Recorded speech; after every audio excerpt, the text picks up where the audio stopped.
Muy buenas noches, televidentes amigos. ¿Qué tal? Aquí estamos para presentarles el programa de las 8. Vamos a hablar hoy con el señor personero de Bucaramanga. Hay temas de ciudad importantes que merecen la opinión del señor personero Omar Alfonso Ochoa Maldonado. Primero presentamos Gente Saludable con el aporte de FCB. Bienvenidos. Buenas noches, mi nombre es Norma Cecilia Serrano Díaz, soy médica genetista, hago parte del Laboratorio de Medicina Genómica y Metabolismo. Este laboratorio de manera integrada trabaja con el Centro de la Mujer. Esta noche quiero comentarles una prueba que ofrecemos en este laboratorio, que es el tamizaje ampliado del primer trimestre de la gestación. Todas las mujeres que están en embarazo, su embarazo le genera muchas expectativas, muchos temores, muchas dudas de cómo viene ese bebé. Con este tamizaje nosotros podemos detectar aquellas mujeres cuyo embarazo tiene un riesgo alto de tener alteraciones cromosómicas el bebé. Y para esto hacemos una prueba que se denomina tamizaje del primer trimestre de la gestación. ¿Quiénes se deben realizar esta prueba? Se la deben realizar todas las mujeres que están en embarazo, pero esta prueba tiene unos pasos que se deben seguir que son bastante sencillos, pero que depende de seguirlos bien el resultado positivo de esta prueba. ¿Cómo son estos pasos? Una mujer en embarazo durante su primer trimestre, estando entre semana 11 y 13 del embarazo, esto es muy importante, no se debe pasar de la semana 13, debe acudir a su médico tratante, que en este caso es el médico obstetra. El médico obstetra, que debe ser un médico entrenado en hacer ecografía, le va a hacer una ecografía a su bebé para mirar ciertos marcadores ecográficos. Específicamente va a mirar el pliegue nucal. Una vez ha realizado la ecografía, le entregará sus resultados y la remitirá al laboratorio clínico. En nuestro laboratorio clínico le tomaremos una muestra de sangre muy pequeña. La mujer no requiere estar en ayunas y con esa muestra de sangre vamos a analizar dos marcadores, dos proteínas en la sangre de la mamá. Estos resultados de los marcadores de estas dos proteínas, junto con los resultados que nos envía el médico de la ecografía del bebé, pasan a un software y nos va a dar un índice. Ese índice nos indica cuál es el riesgo que tiene esa mamá de tener un bebé con alteraciones cromosómicas, específicamente para alteraciones muy frecuentes como son el síndrome de Down, la trisomía 13, la trisomía 18 y el síndrome de Turner. Si esa es una prueba de tamizaje, esto quiere decir que va a detectar las mujeres a riesgo, pero no es una prueba diagnóstica. Por lo tanto, si el resultado pone a la mujer dentro de este grupo de mujeres con un alto riesgo de tener un bebé con alteraciones cromosómicas, su médico tratante le va a recomendar seguir otro paso, que es hacer una prueba diagnóstica. Esta prueba diagnóstica se denomina amniocentesis, ya es una prueba invasiva. Vamos a entrar al ambiente fetal a tomar una muestra de líquido amniótico y en esa muestra vamos a analizar los cromosomas y vamos a dar un diagnóstico que es confirmatorio o no de la alteración cromosómica de ese bebé. Todo este tipo de pruebas, tanto el tamizaje como las pruebas de diagnóstico, las pruebas confirmatorias, las hacemos en nuestro laboratorio, en nuestras instalaciones. Las muestras siempre están con nosotros, no deben viajar a otra ciudad ni a otro país. Eso tiene una gran ventaja porque podemos entregar resultados en un tiempo récord y además podemos asesorar de manera directa tanto al médico tratante como a la mamá sobre los alcances y los resultados de estas pruebas. Por lo tanto, invitamos a todas las mamás que están iniciando un embarazo que se acerquen a nuestras instalaciones o que consulten por nuestros números de contacto cómo pueden acceder a este tipo de pruebas y que se las realicen. Muchas gracias. Continuamos en el programa de las 8, doctor Omar Alfonso Ochoa Maldonado, personero de Bucaramanga. ¿Cómo le va? Buenas noches. Buenas noches, Willy. Un saludo a toda la audiencia. Bueno, señor personero, le quiero preguntar su concepto desde la personería de Bucaramanga que vela por los intereses de la comunidad. La restricción vehicular del 50% en un sector importante de la capital santandereana. ¿qué concepto le merece a la personería de Bucaramanga? Sí, sobre ese particular, la personería ha recibido varias manifestaciones de inconformidad de varios gremios y asociaciones en torno a los traumatismos que se generan por la imposición de esta medida. Nosotros como Ministerio Público tenemos que velar por el interés general y desde esa perspectiva una medida de esta naturaleza tiene que estar precedida de una socialización debida frente a los eventuales afectados por la misma. En eso hemos detectado que ha habido falencias.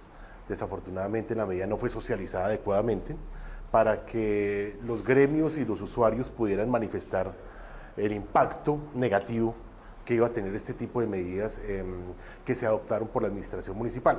A estas alturas lo que le estamos solicitando a la administración de tránsito es revisar un poco ese tema en aras de ser receptivo frente a ese tipo de manifestaciones de inconformidad y no traumatizar el libre ejercicio del derecho de circulación y las actividades económicas que se ven seriamente afectadas con este tipo de medidas que se adoptan. Además, Willy, porque como es una medida que afecta el interés general, como le comentaba, tiene que estar precedida de un proceso de socialización, de un proceso de consulta con los destinatarios de la misma, porque es la esencia de la democracia. Para cerrar el tema, en el gobierno, en la alcaldía de Honorio Galvis, recuerdo se implementó el pico y placa. Bucaramanga no es una ciudad muy grande, no tiene muchas vías. Y entonces se dijo que como estaban construyendo Metrolínea, eso restringía un poco, entonces se implementó el pico y placa. Después vinieron las obras como el intercambiador de Quebrada Seca con 27, con Carrera 15, el puente de la Novena, últimamente el tercer carril. Una vez terminadas esas obras, pues dice la gente, se queda sin objeto el pico y placa. Debería haber un poquito más de condescendencia con la gente. Pero bueno, esperemos que le dé una buena solución.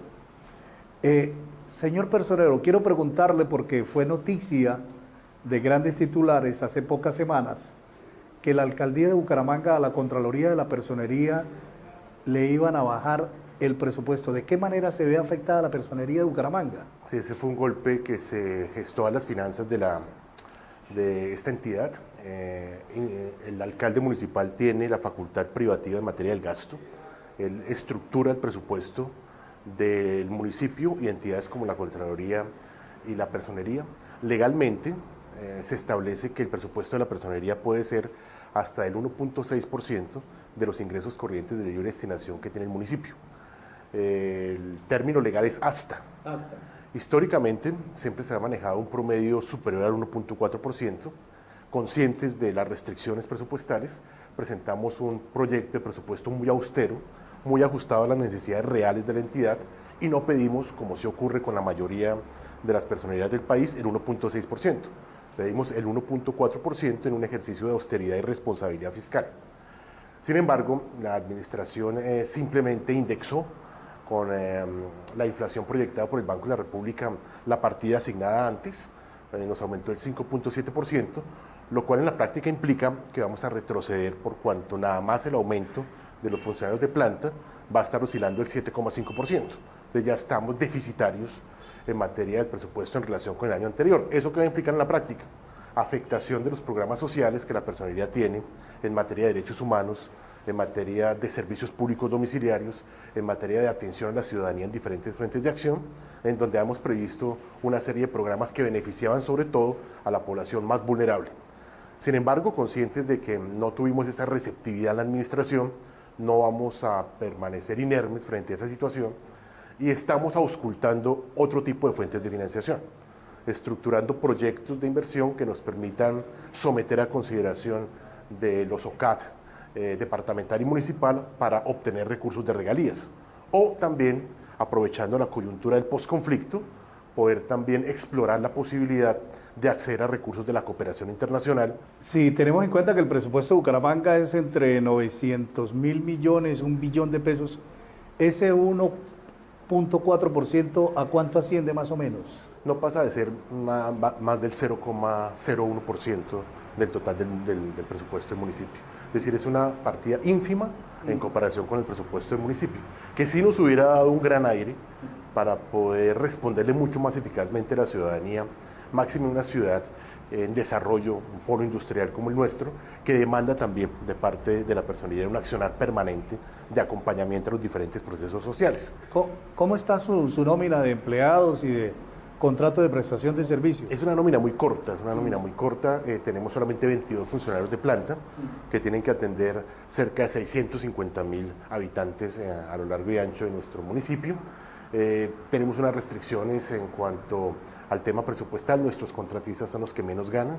Usted puede mirar a un contratista de la alcaldía, tiene asignaciones de 4,5 millones en promedio. Nuestros contratistas tienen una asignación simplemente de 2,3 millones. Es decir, que las personas, los profesionales que trabajan con nosotros, lo hacen más por la mística y la vocación de servicio que por la remuneración que reciben. Ahí queríamos también ser un poco equitativos y con lo que se pidió en algo poder solventar esa situación de nuestro muy buen equipo de trabajo que se compromete con las comunidades marginadas, pero infortunadamente por las restricciones impuestas por el municipio eso no va a ser posible en este año. Sin embargo, aspiramos a seguir contando con un equipo muy competente, muy calificado en la materia y sobre todo con lo que debe caracterizar a alguien que trabaja en una entidad como esta, que es la vocación de servicio hacia la comunidad.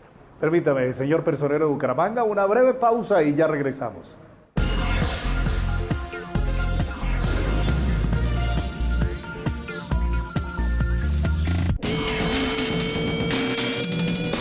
Continuamos en el programa de las 8. Esta noche estamos hablando con el doctor Omar Alfonso Ochoa Maldonado, el personero de la ciudad de Bucaramanga.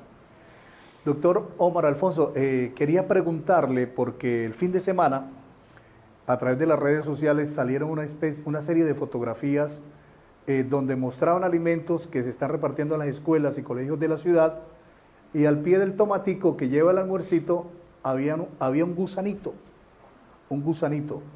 Pues uno realmente no puede hacer un juicio porque puede ser fácilmente un montaje, puede ser los enemigos de la administración, cualquier cosa, pero ¿le ha llamado la atención a su despacho y saber y conocer de la calidad de comida que se está repartiendo? Evidentemente, desde que se conocieron esos hechos, la personería desplegó una serie de acciones tendientes a esclarecer esa situación.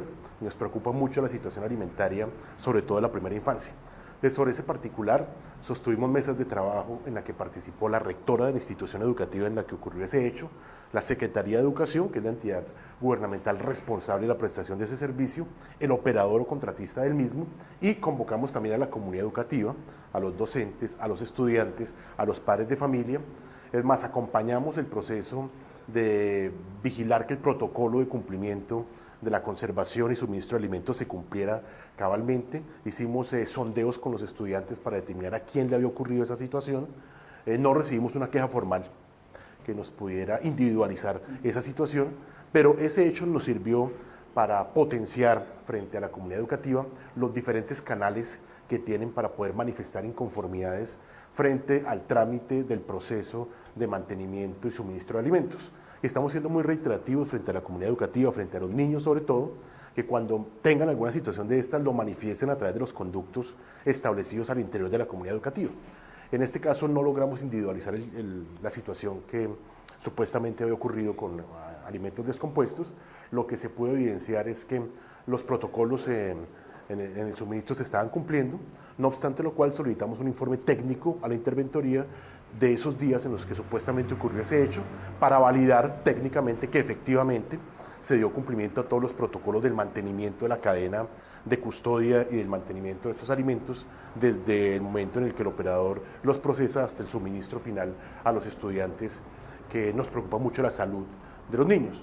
Pero como le comentaba, pues no tenemos una queja formal sobre ese tema. Sin embargo, estamos haciendo un acompañamiento permanente al colegio y a las demás instituciones para garantizar los derechos de la primera infancia. Bueno, señor personero, el próximo lunes va a entrar en vigencia un nuevo Código Nacional de Policía. El anterior se había hecho por allá en los años 70 y las costumbres y la tecnología ha cambiado mucho. Pero nos imaginamos que ustedes van a tener mucho trabajo en la personería, porque viene una serie de modificaciones que primero la mayoría de la gente no conoce, porque no leemos, y que se puede prestar a varias interpretaciones y pueden haber algunos abusos.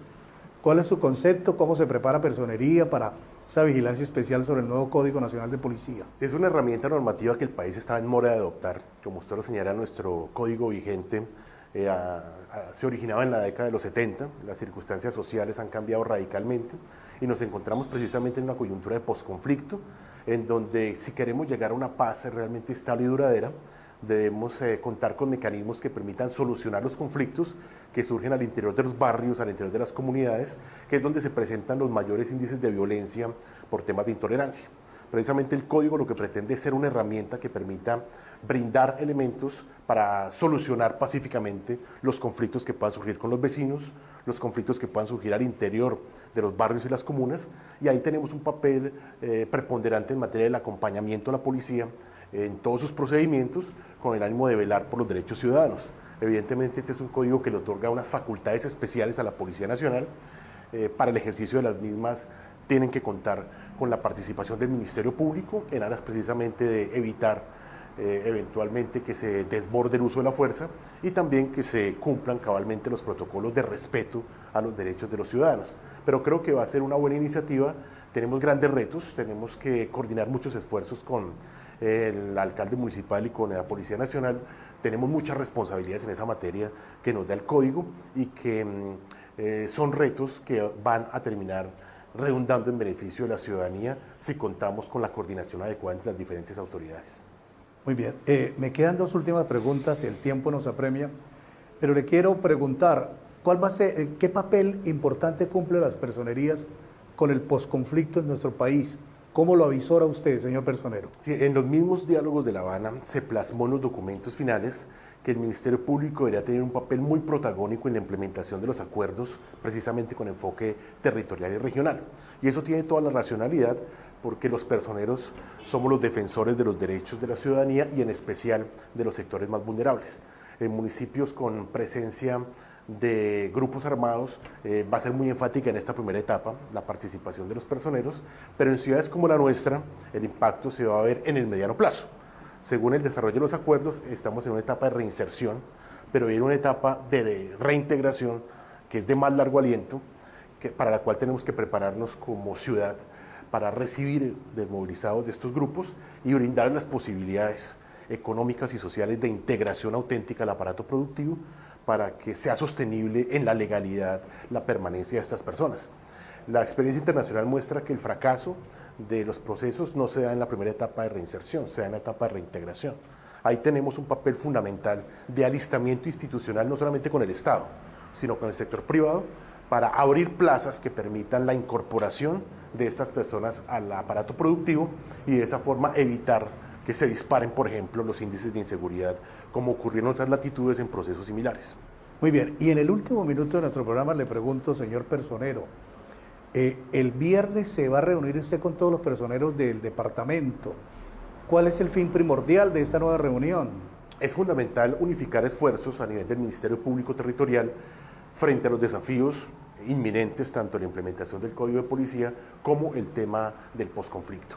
Entonces tenemos a todos los personeros del departamento para fortalecer nuestra organización, para unificar criterios y también para ir como región unificados frente a lo que va a ser la gran asamblea que se va a llevar a cabo en el mes de febrero en Pereira, a la cual van a concurrir la mayoría de los personeros del país, un evento con cerca de 1000 personas, con presencia de autoridades nacionales e internacionales, y precisamente queremos como región tener una voz unificada frente a las posiciones que vamos a esgrimir en ese escenario para ir como Ministerio Público a colocar muy fortalecidos y proyectarnos en esos escenarios nacionales e internacionales. Señor personero, Omar Alfonso Ochoa Maldorado, muchas gracias por su presencia. Muy amable por la invitación, muchas gracias. Nosotros hacemos una pausa y ya volvemos.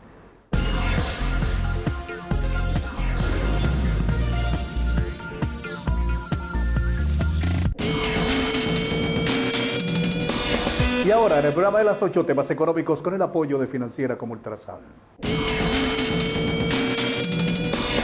Gracias a la iniciativa de un pequeño de 5º grado por mejorar las condiciones locativas de su colegio y a la preocupación de Financiera como Ultrasan por seguir contribuyendo con la calidad educativa de niños y jóvenes de la región, hoy los estudiantes del Colegio Isidro Caballero CDB, ubicado en el barrio La Castellana de Florida Blanca, cuentan hoy con nuevas baterías de baño, aula lúdica, cafetería y parque infantil. Pues porque ya que mi colegio no No era un colegio que tuviera una buena super batería de baños, que nadie podía entrar a los baños porque estaban sucios, no podían hacer sus necesidades. Entonces yo me di cuenta que Financiera como Ultrasan hacía una super batería de baños, y entonces ahí fue cuando yo pasé la carta y la doctora Laura Llané vino acá y me dijo: Juan Manuel, ¿usted cómo sueña su colegio?